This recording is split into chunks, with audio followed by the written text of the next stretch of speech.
the remote areas has been depicted in her speech. আসসালামু আলাইকুম সকল সম্মানিত সুধীবৃন্দকে আমি আমার সালাম জানাচ্ছি। একটা ডানাকাটা পাখি যার সামনে সবুজ মাঠ থাকে, উপরে নীল আকাশ থাকে, কিন্তু সে ছটফট করে উঠতে পারে না। কেন জানেন? তার পাখাটা বাঁধা থাকে। প্রচন্ড মনোবল থাকা সত্ত্বেও যে পাখা মেলে উঠতে পারে না, যার পাখা দুটো স্থবির হয়ে থাকে শুধু একটু সাহায্যের হাত বাড়ানোর জন্য। পাখিটার একটু সাহায্যের প্রয়োজন, পাখিটার একটু সহানুভূতির প্রয়োজন। আজকে এখানে অনেক এরকম ডানাকাটা পাখি আমরা রয়েছি যাদের পাখাগুলো কাটা। আমাদের মনোবল দরকার, আমাদের পাশে কারো দাঁড়ানোর প্রয়োজন। আমি আজকে অনেক আবেগ আপ্লুত, জীবনের প্রথম মেধার মূল্যায়ন পাচ্ছি। এত বড় একটা অনুষ্ঠানে আমাদেরকে সংবর্ধনা দেওয়া হচ্ছে। আমার জন্মের সময় আমি যে ঘরে জন্মেছি সেই ঘরে কেরোসিন তেল ছিল না। মেয়ে হয়ে জন্মেছি বলে আমার দাদা কেরোসিন তেল এনে দেয়নি। আমার আম্মু খুব কষ্ট পেয়েছিলেন, অনেক কান্না করেছেন। তখন আমাকে বুকে জড়িয়ে নাকি প্রত্যয় করেছিলেন আমাকে মানুষ করবেন। যদিও এত দূর আসার পেছনে আমার মায়ের আর আমার বাবার অবদান অনেক বেশি। শুধুমাত্র কোনো জমি জমা ছিল না, কিছুই ছিল না। শুধুমাত্র তাদের মনোবলের উপর ভিত্তি করে এত দূর আসতে পেরেছি। ঢাকা ভার্সিটিতে চান্স পাওয়ার পরেও আমাকে চিন্তা করতে হয়েছে আমি ওখানে পড়তে পারবো কিনা। আম্মুকে বারবার বলেছি, আম্মু আমি ওখানে পড়তে পারবো তো। আরেকবার চিন্তা করেছি যে রংপুর ইউনিভার্সিটিতে ভর্তি হবো কিনা। অনেক স্বপ্ন, ঢাকা ভার্সিটিতে ভর্তি হবো। আমি যে এখানে পড়তে আসবো, ভাড়াটা পর্যন্ত জোগাড় করা। রাত্রে চিন্তা করতাম যে আমি ভাইবা দিতে চাইতে পারবো তো, ভর্তি হতে চাইতে পারবো তো। আমাদের এই প্রতিকূল অবস্থা।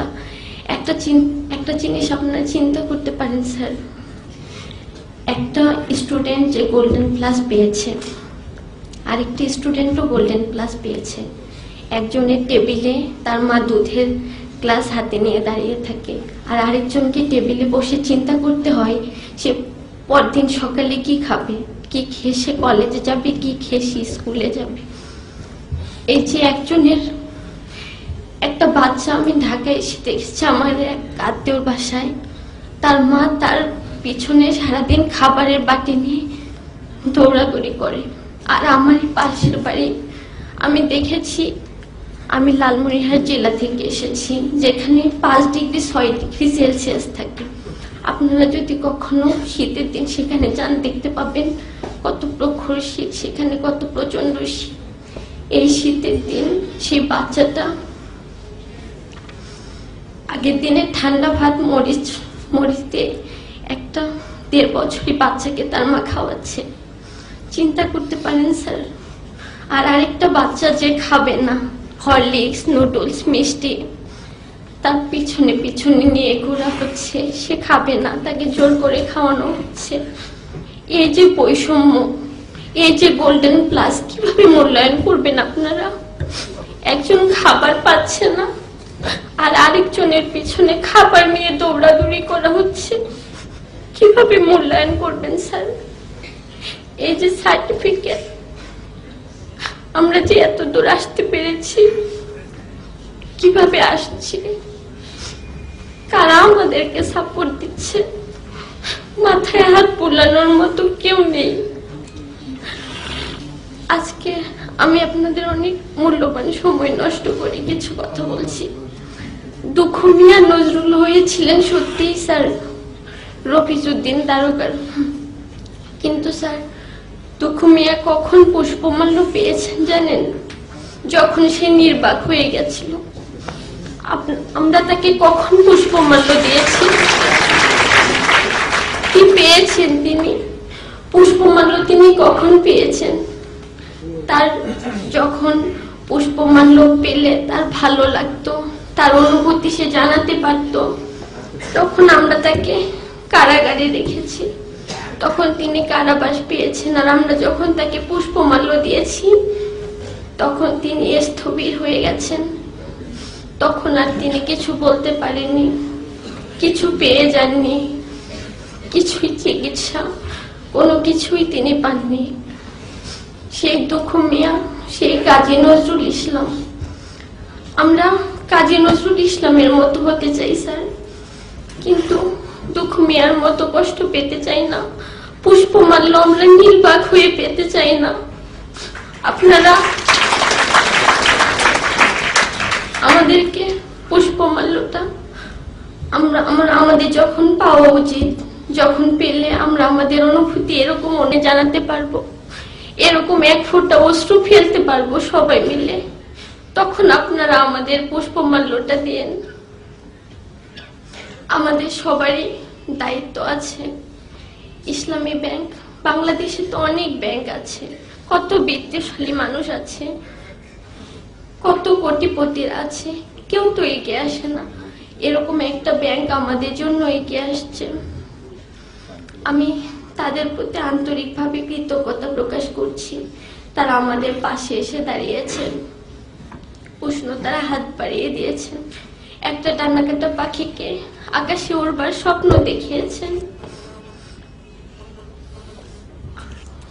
আপনারা আমাদের স্বপ্নের সাথী হয়ে দাঁড়িয়েছেন।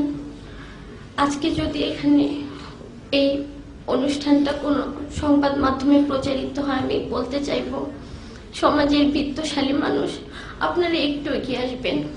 আপনাদের বাচ্চার এত বহুমূল্য খেলনা কিনে না দিয়ে একটা ছোট্ট বাচ্চার এক বেলার অন্ন সংস্থান হতে পারে, এটা একটু চিন্তা করবেন।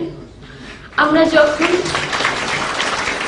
দিনের পর দিন যখন আমরা খাবারের চিন্তায় পড়াশোনাটা ফ্রেশ মাইন্ড ভাবে করতে পারি না, কিন্তু তখন আমার এই সহপাঠীকে আমি দেখেছি, কোটিপতির মেয়ে এসে, আমি যখন চিন্তা করতাম কিভাবে আমি ভালো রেজাল্ট করব, কিভাবে পড়াশোনা করব, সে তখন চিন্তা করতো কোনো রকম একটা রেজাল্ট করে প্রাইভেট ইউনিভার্সিটিতে ভর্তি হয়ে যাবে। কিন্তু আমি চিন্তা করতাম যে আদৌ আমি ইউনিভার্সিটি পর্যন্ত যাইতে পারবো কিনা, আমার ইউনিভার্সিটি পর্যন্ত যাওয়ার সক্ষমতা থাকবে কিনা। কিন্তু সে চিন্তা করতো প্রাইভেট ইউনিভার্সিটিতে ভর্তি হওয়ার। এই যে বৈষম্যটা, এই যে তফাৎটা, আমরা বের হয়ে কি দেখব, কি পাবো আমরা, আমাদেরকে কে স্বপ্ন দেখাবে? আমি আবারও ইসলামী ব্যাংক কর্তৃপক্ষকে আন্তরিকভাবে ধন্যবাদ জানাচ্ছি তাদের এই মহৎ উদ্যোগের জন্য। স্যার, আমি দুঃখিত, আপনাদের অনেক মূল্যবান সময় নষ্ট করছি। ধন্যবাদ সবাইকে। আসসালামু আলাইকুম।